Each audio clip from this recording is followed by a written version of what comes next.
스님께서는 이 이제 산골 노승의 이 푸른 목소리 첫 줄에서도 진리는 드러나 있는 것이다 라고 하셨는데 좀 더 설명을 해 주시죠. 그 진리라는 것이 예수나 붓다가 말하는 진리가 아주 까마른 곳 높이 있거나 아주 깊숙한 곳에 숨어 있을 리는 없잖아요. 그러니까 이제 마음이 열리면 하나하나가 소중하지 않는 것이 없는 것처럼 내가 어둠으로만 인식했던 부분도 마음이 열리면은 빛으로 충만하다고 느낄 수 있잖아요.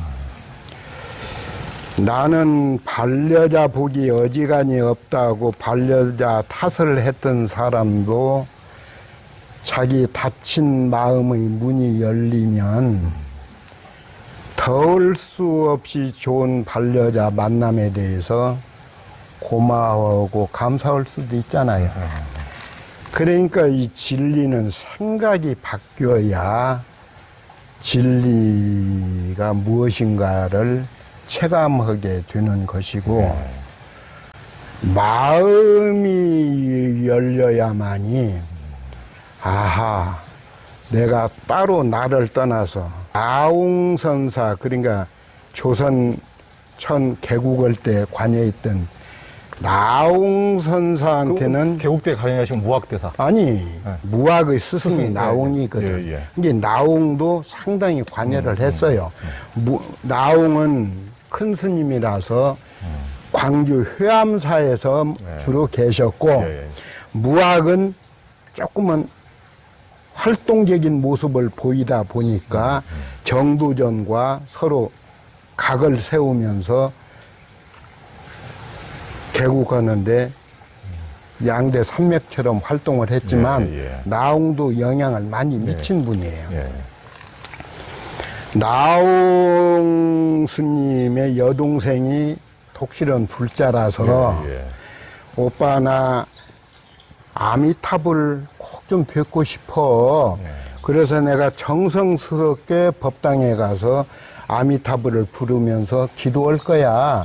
나는 결심을 섰으니까 아미타불이 나타날 때까지는 기도하겠어. 그러니까 열심히 기도하는 누이 동생한테 나홍이 시를 하나 써서 갖다 줍니다. 이것이 모든 스님들이 기억하는 내용인데 아미타불 제하방 아미타불이여 아미타불이여 어느 곳에 계십니까?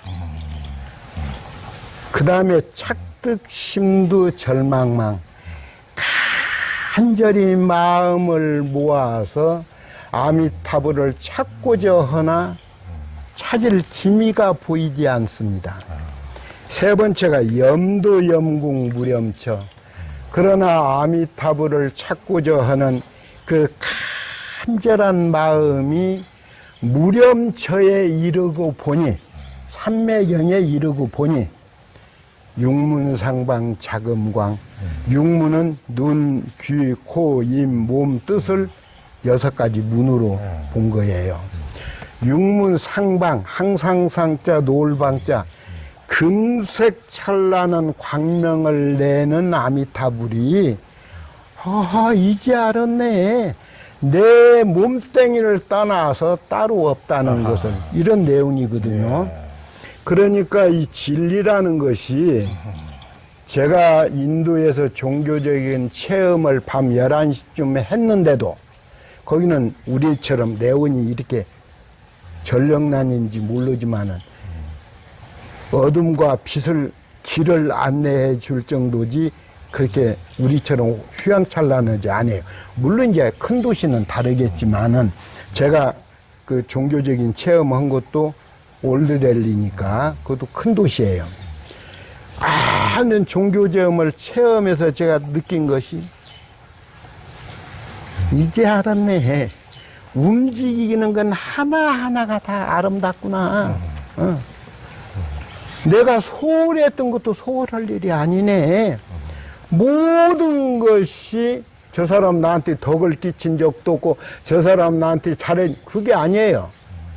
마음이 열리는 순간 하나하나 나뭇잎 하나, 허다문에 길거리에서 휴지 하나가 바람에 굴러가는 모습까지라도 참 세상이 이렇게 아름답구나, 움직이는 것은 모조리 다 아름답구나는 생각을 했어요. 그러니까 진리라는 것은 마음 열리고 보면 물처럼 공기처럼 우리하고 떨어질래야 떨어질 수 없잖아요. 자갈처럼 빨래처럼 널려 있다는 것은 이걸 일반인들은 쉽게 생각하는데 생각이 한번 바뀌어야 하는 거예요. 그거는 바뀌었을 때 내 아내가 있으나 마나하고 머저리고 그렇게 봤는데 내가 열리고 보니까 저렇게 아름답고 저렇게 순수하고 부모 같고 형제 같고 세상이 다 변하는 겁니다. 세상이. 그러니까 우리는 공기가 희박한 곳 히말라야 같은데 뭐 티베트를 가면 공기의 고마움을 기가 막히게 느껴요. 그 공기만 담은 이만한 것이 좀 비싼데 늘 입에다 댈 수는 비싸니까 한 모금 들어가도 쫙하니 속에 막힌 구멍이 뚫린 것 같은 공기의 고마움을 느끼거든요.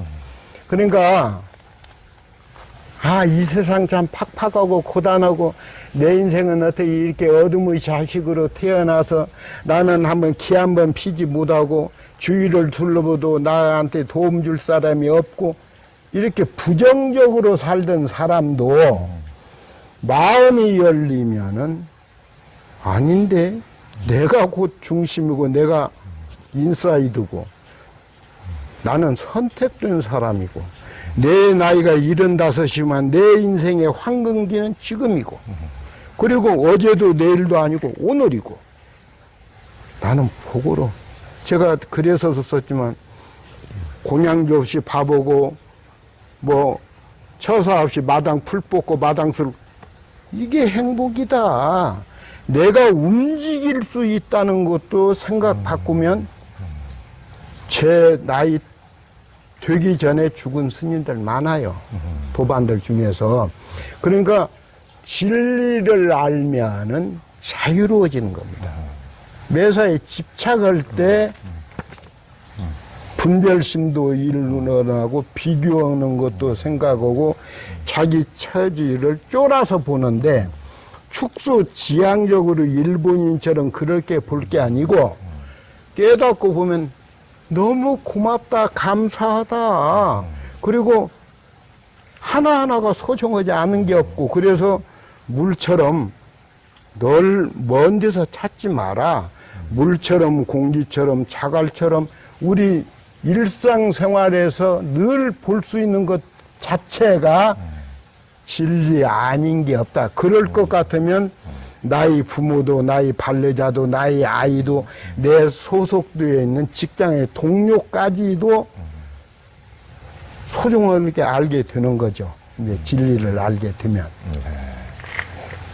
그러니까 우리 화엄경에서 심외 무법이라고 이제 나오는데 마음밖에 법이 없다. 이렇게 마음이 확 열리면은 이렇게 하여튼 이제 이 하나하나에 된 그 정말 소중함, 모든 것이 천하무불이 다 부처님으로 이렇게 다 새롭게 또 화생하듯이 이렇게 하시니까 또 종교를 넘어서도 그 동학의 최재우 같으신 분들도 그 이제 뭐 깨닫고 나니까 그 자기 부인한테도 삼배하시고 그 노비를 수양딸로 바로 삼으시고 두 노비를 하나는 며느리 삼고 하나는 수양딸 삼고 그러니까 그런 열린 경지로 이렇게 전혀 이렇게 사물과 사람을 보는 이 관점 자체가 근본적으로 이렇게 딱 뒤바뀌는 것이죠. 그렇죠. 예전에는 분별로 봤고 에이 노비 하찮은 것들이 여자가 뭐 아녀자가 남편 하는 일에 뭐 이렇게 이런 식으로 하대하게 봤다면은 새롭게 부처님처럼 이렇게 대한 것처럼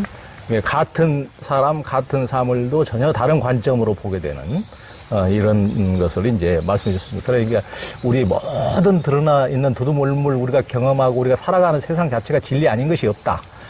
우리가 이제 분별로 보면은 전부 다 걸림이지만은 분별을 넘어서서 마음을 열고 보면은 전부 다 진리고 전부 다 부처 아님이 없다. 하여튼 이제 그러니까 석가모니가 태어나서 뭐 7걸음 걷고 땅 하늘 걸으면서 천상천하 유아독존을 유쳤다는 것에 이제 상징성인데 내만 천상천하의 유아독존이 아니고 모든 사람이 천상천하 유아독존인 줄 알면 입장 바꿔 생각하면 저희가 어둠 쪽에 기울 일도 없고 또 부처가 말한 것처럼 진리는 자유로운 것이다.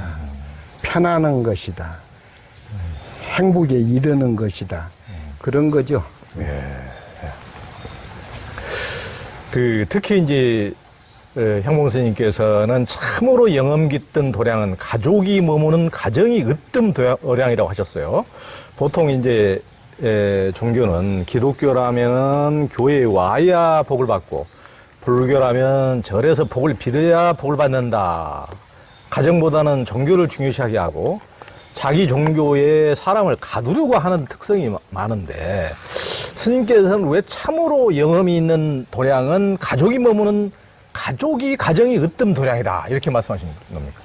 아주 초등학교 수준으로 눈높이를 낮춰서 한번 얘기합시다. 종교가 왜 필요하느냐? 목사나 승려를 위해서 자기가 종교적으로 기울지 않아요. 자기 행복이에요. 자기 자유예요. 그러니까 나를 위해서 종교 쪽으로 기우는 거 아니겠어요? 그러면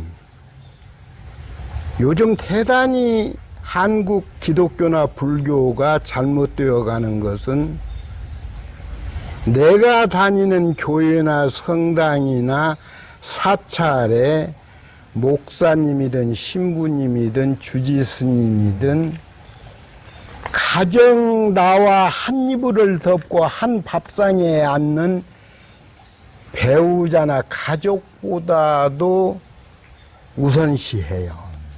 그래서 목사님이나 신부님이나 승려가 상당한 지위에 올라 있어요. 대단히 잘못되어 있죠. 목사나 신부나 승려는 조력자예요. 그러니까 내 가족의 행복과 평화와 자유를 위해서 선택한 것이 종교라면 집안이 먼저 편안해야죠. 집안이 먼저 화평해야죠. 집안이 먼저 화목하고 오손도손 해 나가야죠.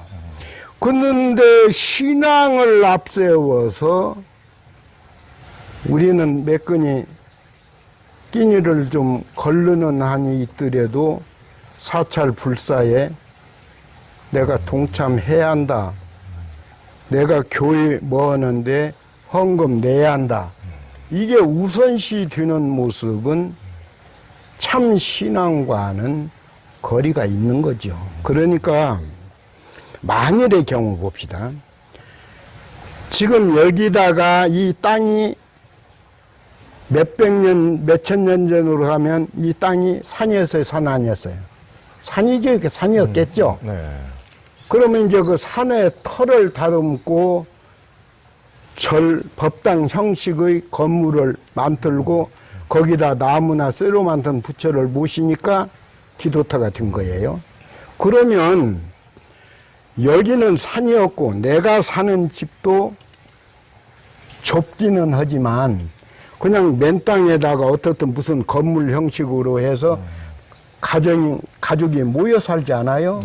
그러면 산을 닦아서 법당을 만들고 부처를 모시는 곳이 영음이 깃든 곳이고 내 가족이 함께 자고 함께 먹거리를 함께 하고 이것을 법당보다 더 가벼이 생각한다면 잘못되어 있죠. 그러니까 내가 처음 종교 신앙을 필요로 했을 때는 사자함을 위해서나 향봉 스님을 위해서 사자함을 선택하지 않았듯이 사자함이나 향봉 스님은 우선순위에서 몇 번째로 밀려나 있는 것이 정상이에요. 다만 내가 가정에서 평수가 적든 크든 내가 머무는 곳에 영험 있는 부처님이 있다고 가정을 하자. 사자함에는 나무로 만든 부처만 있을지언정 내가 머무는 집은 남편 생각만 바꾸면 아까 얘기한 것처럼 움직이는 부처고, 내 아이들 역시 살아 움직이는 거 칭찬하면 반응 오고 즉시 반응이 와요. 그러니까 생각을 바꿀 것 같으면 사자문화의 기도도량에 와서 거기다 의미를 부여해 가지고 더욱이 승려들의 세뇌 법문에 의해서 여기에다 시주를 하고 여기에다 적선을 하고 여기에다 뭘 물질적인 걸 바치면은 복을 받는 도량이라고 생각을 해요. 이건 아니죠. 내가 머무는 생활 공간이 원룸이 되든 초가가 되든 그래, 이 원룸이나 초가는 내 땀 냄새가 배어 있는 곳이고 내 똥 냄새가 배어 있는 곳이고 내가 음식 냄새가 배어 있는 곳이라고 할 것 같으면 예착이 여기가 더 가야죠. 내 가정이. 그리고 부처님이 아까 얘기는 심의무보로 그러거든요. 마음 밖에 따로 진리가 있거나 마음 밖에 따로 부처가 있는 게 아니고 즉심십을 네 마음이 곧 부처 생활시도 생활 그 자체가 콩나물을 삶든 시금치를 다듬든 생활 그 자체가 불사의 일부를 실천하는 거예요. 대들보 하나 시주할게, 기와장 하나 시주할게, 이것만 시주가 아니고 우리가 육바라밀 중에 보시라는 것은 베푼다는 건데, 베푼다는 것은 상시 좀 부족할 수가 있어. 세상을 살다 보면. 그러니까 남편한테 부족한 것도 내가 칭찬과 격려로서 힘이 되어주게 할 수가 있고, 아이들한테도 엄마로서 바란다는 것보다는 어째 네가 내 자식이 됐는지 오지고 고맙다 이렇게 하는 거. 그러면 법당에서 5만 원을 넣든 10,000원을 넣든 승려의 목닥소리에 의해서 내가 마음의 안정을 찾는 것보다 10,000원 안 드려도 되고 목닥 안 올리도 되고, 아 이제 알았네, 우리 남편이 그렇게 고마운 존재였구나, 우리 아이들이 참으로 금싸리 같은 아이들이로구나. 그러면 김치찌개에다가 그냥 김치찌개만 끓이려고 했는데 두부도 몇무 넣어보자. 이것이 살아있는 신앙의 생활하죠. 그러니까 따로 사찰을 지정해 놓고 여기가 영험이 깃든 도량이라고 생각한다면 평생을 신앙을 한다 하더라도 죽은 신앙입니다. 근데 산 신앙은 그래, 내가 생각을 바꾸자, 마음밖에 부처가 따로 없고 생활이 곧 도라고 했을 것 같으면 사찰도 가겠지만은 내 가정부터 평화롭게 안정적으로 입으로 보시하는 것은 미천도 안 드는데 남편이나 아내나 아이들한테도 긍정적으로 칭찬해 주자. 그리고 내가 보살이 되자. 보살. 양발 한쪽이라도 이 아이들한테 짜증낼 일이 아니고 내가 빨아주자. 아이들 잠자리 하나라도 내가 좀 깔끔하게 해주자. 이것도 보시거든요. 이것도 불사거든요. 이 작복이라는 것이 사찰에 와서만 작복하는 게 아니고 가정에서 소소한 일에서부터 내가 실천해 나가면 확실하게 부처가 경전에서 일깨워주는 기도도량이 되는 것이죠. 예. 그러니까 스님 말씀을 요약하자면은 공초 오상순 시인이 그렇게 읊었습니다. 앉은 자리가 꽃자리다. 감옥에 앉아도 그곳이 부처님이 앉아 계시니 앉은 자리가 꽃자리다. 이렇게 이제 말씀을 다 해주셨고, 그러니까 정말 이제 처음에는 워낙 미숙하니까 절에도 오고 교회도 가서 이제 좋은 말씀을 배워서 이제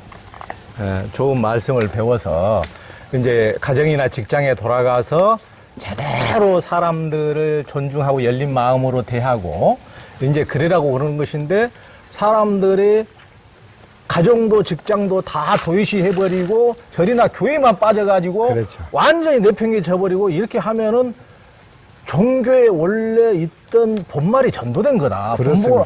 종교라는 것은 가정과 직장에서 제대로 살아가도록 돕는 것인데 종교 때문에 가정을 도외시해버린다? 이제 본말이 전도된 거. 이 말씀을 해주시는 거고, 네, 맞습니다. 그러다 보니까 사람들도 요즘에 제가 웃기는 그 뉴스를 하나 봤는데, 그 재원 어디 추천하는 회사에서 여론조사를 해보니까 남자들이 여자들을 제일 꺼리는 결혼 대상 1호로 종교에 너무 빠져 있는 여자들. 그래서 종교에만 빠져가지고 얘도 안 돌보고 그런 집안도 경우 있어요. 그런 사람을 제일 이렇게 꺼린다. 이제 그런다는데, 사람들도 이제 그런 것을 좀 깨닫고 있는 것 같습니다. 그러니까 스님께서는 정말 어떻게 법당 안에만 부처님이 있겠는가? 남편도 부처요, 아내도 부처요, 얘기도 부처요, 직장의 동료도 부처요, 상사도 부처요, 부하도 부처요, 고객도 부처요. 이런 말씀을 해주시는 거라고. 지금 스님들이 말이죠. 유튜브에도 악플이 많이 달리는데, 제가 49제 잘 지내는 법을 여러 곳에서 얘기했어요. 49제 잘 지낼 수 있는 데가 명당을 소개하겠다. 사찰이 아니다. 그 어머니 아버지가 눕고 자고 음식 먹고 떠들렀던 곳이 돌아가신 분이 어디가 더 예착이 있을까요? 당연히 내 아이들하고 내가 남편하고 아내하고 뒹굴고 머무르는 생활 공간이 제일 편한 공간이에요. 그러면 자기 가정에서 49제를 지내라. 마바냐 바람일다. 반야신경 하지 마라. 반야신경하면 어머니가 내가 중이지만은 승려상을 50년, 60년 하도록 이 반야신경 소리가 때로는 뜻을 모르고 지나갈 때가 있어. 그런데 돌아가신 어머니가 돌아가시면 지식의 귀가 넓어지는 건 아니야. 살아서도 반야신경을 뜻을 모르고 입으로만 하신 경우도 흔할 것이다. 그러니까 반야신경 하지 말고 어머니 아버지가 살아생전에 즐겨했던 노래가 있어요. 요즘 뭐 18번이라는 그 속된 표현도 있듯이, 그러면 그 노래를 가족이 박수 치면서 불러드려라. 만일에 귀신이 있다고 하면 못 알아듣는 나무라다 나다라 이런 버머러된 것 보면은 귀신이 어지러울 것이다. 그러니까 평상시 살아생전에 좋아했던 노래를 부른다고 하면 얼마나 만일이 영혼이 있다면 따라서 합창으로 손뼉 칠 수도 있는 것이다. 또 사찰에 보면은 내가 이제 70이 넘으니까 누가 이제 뭐 책에서 인절미 좋아한다 해가지고 인절미를 이제 가져오는 경우가 있는데, 옛날 같으면 7개, 8개 먹어요. 지금은 이제 제가 소화 기능이 그것도 떨어지다 보니까 체면상 하나나 2개 먹으면서도 조심해요. 근데 내가 좀 물어보자. 늙은 귀신이 되면 유가 10개로 불어나는 것이냐? 아니죠.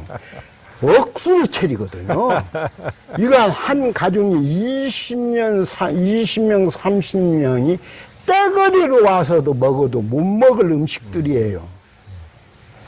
모든 걸 간소화하고 관례화하고 이러자면서 귀신한테 차리는 그 잔치상은 살아선 전에 그렇게 차려 드렸어야죠. 억수로 차리다 보니까 경제도 엄청나다. 그러니까 사고 안 차려도 돼. 형식에 의해서 안 사오도 돼. 다만 어머니가 바나나를 좋아했거든. 바나나 사라. 어머니가 담배를 좋아하셨거든. 담배 태워라. 어머니가 삼겹살을 좋아했거든. 삼겹살 구워서 올려라. 다만 큰아들, 큰딸, 작은 며느리 봉투 준비해라. 봉투 준비해서 부담 느끼 뭐 5만 원 이러지 말고 몇만 원씩 봉투 준비해서 어머니한테 놓아드려. 그 다음에 이제 제가 10분을 넘기지 마라. 49제를. 10분이 넘으면 왜 넘기지만 아이들은 지루해요. 10분도 지루해. 그러면 이제 아이들한테 그 봉투를 그 자중에서 어른이 모아라. 3만 원 넣은 사람, 2만 원 넣은 사람, 1만 원 넣은 사람 모아. 어른은 가질 생각 말고 그 지루하게 느꼈던 아이들한테 이것은 할머니가 이 세상에서 마지막으로 주는 용돈이에요. 아이스크림을 사 먹던 이건 할머니가 주는 돈이니까 우리가 간섭하지 않는다. 그러면 이 아이들이 커서도 영향이 있습니다. 아, 불교는 할머니, 할아버지가 돌아가셨을 때 이런 간소한 예법을 통해서 온 가족이 경제적인 부담 없고 또 사찰에 오고 가는 분주함 없고 이제 이렇게 질문해요. 향봉 스님 스타일이라고 하면 저를 어떻게 사냐? 제가 19년을 여기 살았지만은 일원 한 장을 신도들한테 부담 준 적도 없고 일원 한 장을 빚도 없고 이래 살았어요. 어떻게 살아야 하느냐? 제 늘 나오듯이 있으면 고맙고 행복하고 없으면 궁한 게 아니라 자유롭고 그리고 없으면 내가 자유롭게 살아. 승려가 말이야 돈에 의해서 매일 어떤 보살이 49지지냐 뭐냐 이렇다면 그게 속물의 근성에서 자유롭겠어요? 그게 수행자라고 할 수 있어요? 배가 이만큼 빵빵하게 살이 쪄버리면 좋은 시를 쓰던 사람도 시 못 씁니다. 왜냐하면 생활이 윤택해져 버리면 그런 간절심이 줄어들거든요. 그러니까 승려는 제가 여기 19년을 살아도 봐요. 이 건물도 제가 짓고 이 건물도 제가 졌는데 그러면 신도들한테 일원 한 장 없이 어떻게 졌느냐. 제가 이 지역에서 확실한 어른으로 답니다. 확실하게. 그러니까 종각 지어주세요. 정부에서 지어줘. 자부담도 해야 하는데 없다. 내가 정직하게 산다. 지어줬지만 단청은 절에서 아니다. 절에서 단청 못 온다. 조금도 속이지 않는다. 그러니까 정부에서 이 단청까지 해주는 겁니다. 그러니까 승려가 승려답게 사는 것이 중요하지 사찰 경제를 앞세워서 승려가 풍족해지면 누가 곤란해요? 신도가 곤란해요. 승려가 경제적으로 빵빵하면 누가 힘들어요? 신도가 힘들어요. 그러니까 절에도 아무 부담감 없이 와서 그렇게 지내고 49제도 예를 들어서 그런 식으로 오고 우리 신도들이 스님 어머니가 평생을 사잠 다녔는데 49제 꼭 우리 절에서 하라고 했습니다. 그러면 어떻게 하느냐? 돈 100, 200 가져라고 안 해요. 그러면 아들도 있고 딸도 며느리도 있으면 집에서 어머님이 좋아하던 음식 서령 홍어를 가져도 내가 야단 안 쳐. 어머니가 좋아했으면 모든 음식은 많이 말고 적당하게 본인들이 해서 부처님한테 올려라. 그러면 나는 승려의 도리로서 그분이 평생을 사잠에 다니신 분이니까 정성스럽게 10분 염불은 해주겠다. 이게 개운해요. 그런 식으로 49제는 2, 3년에 한 번 지내죠. 그러니까 그런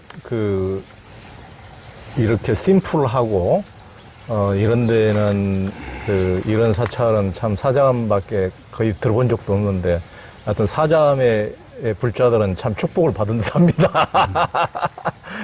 그래서 하여튼 아까 그 손주 얘기를 했는데 요즘 뭐 손주들이 할아버지 할머니 제사 지내자면은 아주 몸을 비틀고 절대 안 따라 나서려고 그러는데 그 스님 말씀처럼 그 봉투 몇 개 딱 어른들이 모아가지고 끝나면은 손주들한테 이렇게 나를 세뱃돈 나르시 이게 할머니가 주신 돈이다 할아버지 주신 돈이다 하면은 참 애들도 기쁘고 우리 집의 그 제사는 정말 그렇게 지루하지도 않고 10분 만에 끝나고 이렇게 맛있는 또 가족들이 좋아하는 음식 나눠 먹고 또 나중에 또 우리 할머니가 주시는 이렇게 돈까지 받아. 그러면 기분 좋게 참여할 수 있을 것 같습니다.